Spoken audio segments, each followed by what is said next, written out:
Welcome back to Explain CAD. In this tutorial we will know about how to change the colors. For that, go to settings. Here is the option in system options, color.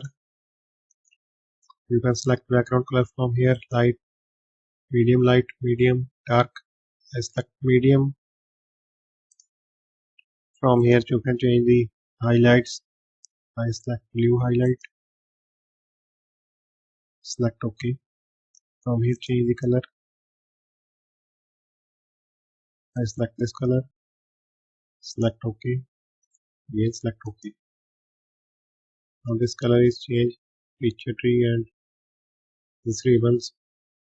Again select options, color. Now select viewport,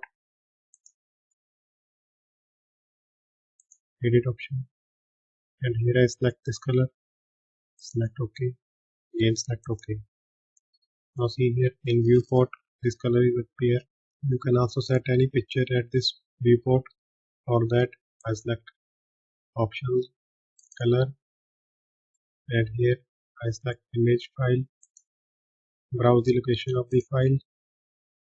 I select picture. I select this picture.